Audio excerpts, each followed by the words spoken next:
Hello guys, we are back in my FBF got lads. Hi, how's it going? Alright, you? Good, yeah.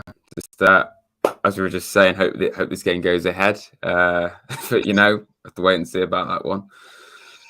Yeah, I mean it's a bit of a weird one. We were just saying that the normally tweet about it being match day right now, but nothing seemed to have come out of it yet. So yeah, I mean, I get why it's rumored not to happen because of the obviously advanced weather conditions. But it's one of those things. I've heard rumors it might happen tomorrow if it doesn't happen today. So which would make sense. Yeah, hopefully whoever making the decision, hopefully it's not Sky. They do put it for tomorrow. Obviously the boys are down there. Yeah, exactly. Yeah. How you feeling going into the match? Goes ahead or not? Yeah, it's weird. I think based off beating Blackburn, I should feel full of confidence. But based off Stoke, you do have a few concerns. But then again, as Cooper said, you can play 3 games in a week, but sometimes you don't have the 2-day gap between everyone. And I think you could definitely show, and it wasn't so much an excuse, but it was a very good point. The fact that, I thought players like Spence looked a little bit jaded, a bit tired against Stoke. Because he didn't quite, I don't think Spence was quite on it, for instance, against Stoke. And he didn't have a bad game. But I just feel like the players, probably why Yates didn't play maybe because of squad rotation. But then again, you saw that I think we did suffer without Yates playing, which just shows just how far he's come. But yeah, I do think, given the fact it would have been basically a week since we last played, whenever this does go ahead, I think we should be a lot more match ready and fully fit for it. Bournemouth, obviously, they have a stacked team. You saw what they did on deadline day. They went a bit crazy and signed 5, not just, castaways, 5 really good players. So, maybe that's going to take them a bit of time to gel, but ultimately they've had to an already really good team. But we've seen that Bournemouth are beatable at home as well this season. They were the last team to lose in the Championship this year, I believe, but they have lost a few poor games, like lost to Hull in December, I remember, and they lost to, I know it's the FA Cup, but the loss to Bournemouth was. So, if they can lose to them, then surely we can beat them. It would be nice. Obviously, we lost there last season. So, hopefully, I think it is doable. I think if we do beat Bournemouth and Blackburn last week as well, huge statement really to the rest of the league. Definitely. I mean, you pointed it out already. To have that 6 days rest. I will say that, guys. If we do play tonight, to have 6 days rest will only benefit the team. Obviously, playing 3 games in 6 days obviously took its toll on. Obviously, with the performance and energy levels. So I do actually agree with what you're saying on that one. And even Cooper mentioned it. Yeah. I mean, there was some stat I was reading last week. Apparently, we got something like 8 games in 30 days or something. Wow. Yeah. I don't think the cup run helps, does it, really? I mean, as much as it's amazing what we've done in the cup, it's just making an already hectic Championship schedule even harder. And, especially, you can't out you play, but to play Huddersfield again, it probably isn't what we wanted. This is why if we were to get knocked out at Huddersfield, you would question, well, you beat Arsenal and Leicester, so why did you lose to Huddersfield? But then again, they're on our level, so it could easily happen. And my overall point is, if it was to happen, I don't think anyone would be too disappointed because it isn't our, we're not expected to win the FA Cup. It's not our overall objective. Our goal is to try and get promoted. So I think that is what we've got to take priority over.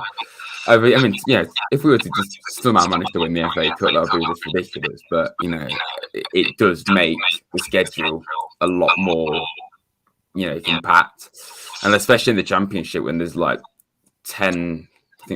more games than Premier League clubs. But then again, some Prem teams who are in Europe, they get the same amount of games. So I suppose it isn't an excuse, but it's a good point as well. There's lots of games together. Definitely. I mean, obviously it's like European time for the FA Cup one as well. So yeah, it's the closest we're going to get to it, really, isn't it? Getting the FA Cup run together against top sides. Yeah. Obviously, what happened on Saturday is against, especially that last 10 minutes or so, 15 minutes, was just probably one of the craziest 10 minutes I've seen, bar like some of the matches we have seen over the years with Forest. It's probably the craziest 10 minutes, especially with Samba getting sent off, Boulder in goal, and Yates is scoring that E-class. I mean, it's crazy stuff. Yeah, I mean, we've had some pretty mad moments in injury time this year, haven't we? Bristol comes to mind straight away. Millwall, even Arsenal was pretty late on. I know we got an equaliser against Sheffield United quite late.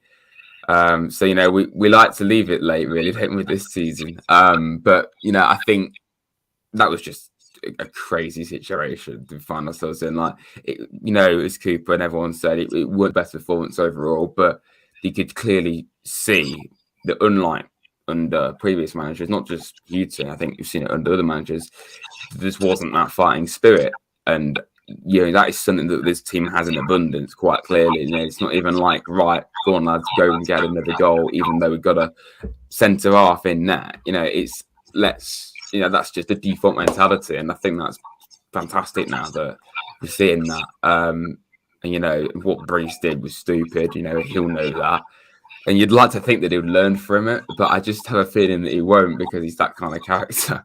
Because he's done stuff similar to that before. We all know what he puts it in his Twitter bio. We know what a kind of wind-up merchant he is. So I think it was coming. I'm not like some people who saying, "Oh God, how are we going to survive with Horvath?" Because other than that mistake against Borough, that's the only mistake he made for us, really.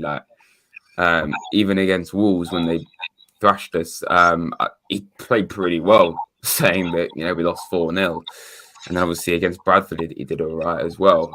I saw those two games in person, so I thought he was pretty good. But I think this is his opportunity to prove that we at least have a very good option. And at the time when we signed Horvath, I thought, really? Because I could tell he was like a starting level goalkeeper. He was playing for the US. He's played for Club Brugge before and played for other clubs as well he's been the main goalie. I mean, it's a good thing for us to have, because we've got a good goalkeeper on the bench, but he probably should be playing based off his ability. But yeah, I agree. It was just a crazy last 10 minutes, and the fact that we managed to still get a goal is just a huge testament to us and our mentality now. We could have easily just sat back. Remember we did that against Luton this season when we had injuries. We just defended, and we had a man off. But this was technically even worse because we had no goalkeeper. But we were still going for it. When they scored their penalty, they didn't even really have a chance after that, which is probably good for Wall, because he didn't really have anything to do apart from pick the ball up a few times. But yeah, just crazy stuff. You're not going to see that kind of thing very often, really. Yeah, definitely. You won't see this sort of stuff bar being up Forest. No. I mean, as soon as I saw Wall go and goal, I thought of Carl Walker a few years ago for City. He went in that. And there's been a few others. I think I've seen Harry Kane went in that years ago for Spurs, and we've seen, we've seen quite a few examples of it over the years. But to see one of my own players go in there is pretty mad, really. But I think Wall did a good job, to be fair to him, saying he's not a goalie. You know what's going to happen now. We won't have no backup goalie. We're just going to rely on goal every time there. Yeah. I mean, just. But he probably was relishing it, because he would do anything for Forest. You just see what he does every single week. But he probably was thinking, please, lads, just keep the ball at the pitch, so I don't have to make a save. But fair play to him. Yeah, I mean, I think you always touched on you expect no to probably start against Bournemouth instead of Smith. Obviously, it'd been good for him. I mean, the main question now, as well, especially with Hofarth, next 3 games, if he plays out his skin and obviously proves all the data as one, would you keep him goal? Well, I think we all get a better idea, obviously, after the 3 games, but I probably would expect Samba to come back in, because Samba, regardless of his mentality and his antics, he's still a fantastic goalkeeper. All he needs to do is sort out his attitude, because that was just sheer frustration what he did at the weekend. But you cannot, it's not boxing, you can't just take one of your opposition members out so blatantly like he did. And that wasn't even so much winding up, that was just not thinking. So yeah, as for Horvath, like I said, I think he is a great goalie. He probably is a starting level goalkeeper, and it's only he must have been so frustrated because he makes that mistake against Burr and he has to wait about 5 months to play again to try and prove doubters wrong. And he probably expected that to happen, but it's still going to be frustrating. But I don't even read too much into that, because I think it was MB, so he probably shouldn't have passed it back to him in the first place. It was always going to be tough for him to get out of it, a bit like what Leicester did against us. He wasn't expecting it. And it's also I say it a lot. It summed up the Chris Hughton era. Like, it was the final game of the Hughton. Of course, the final goal would be a goalkeeping error. It just summed it up for me. But in the cup games, I thought he did well. So based off right now, I would bring Samba back when he's available. But if he can put in a good name for himself in the league, which is even harder than the cup games, and especially the opposition, yeah, maybe he could do. I think it'd be a big thing if it happened, but I don't think it will happen. But yeah, it's a tough one to answer, really. I mean, it's not like we're playing Fulham, Bournemouth, and QPR all in one go. But then again, one of them's Bournemouth. We're playing Preston, who are on the up at the moment. They're doing pretty well now, and Bristol, who are very 50-50. So I think it's a nice set of games for him to come into, really, but get a bit of a mixed bag, really, for him. So yeah, I'm looking forward to seeing how he does. Hopefully, he can put in a good name for himself. Yeah, I do agree with you on that one. To be fair, obviously as well, with the Bournemouth game, how would you go about it, knowing that potentially that we have got Preston straight after? Obviously, there's one tonight. Then probably make the odd changes Tuesday then, or would you? How would you go about it? Man, I'd play a full strength team against Bournemouth because they're second in the league. So I think we have to be doing that. And Preston all of a sudden look really good under Ryan Lowe. He's been there for a few months now, I think, December time. So they're really picking up. I don't think it will be at all like the game at the City ground where we beat them 3-0 and they look pretty awful. I generally don't remember them having a shot in that game. And I said it in my vlog that I did. Preston second half in that match, it was really weird because the first half we were absolutely all over them. Second half, I remember it was very much down our own end, but yet they very rarely actually had a shot. And then obviously we just managed to get a third through Graben, I think. So I don't think it'd be anything like that, to be honest. It'd be quite evenly matched. Because it must be pretty high in the form table now. I mean, obviously, whenever possible, play full strength team, and I do think it's difficult to call, really. Whether after that we've got Bristol, and then we've got Huddersfield in the cup as well. So there's lots of games coming up.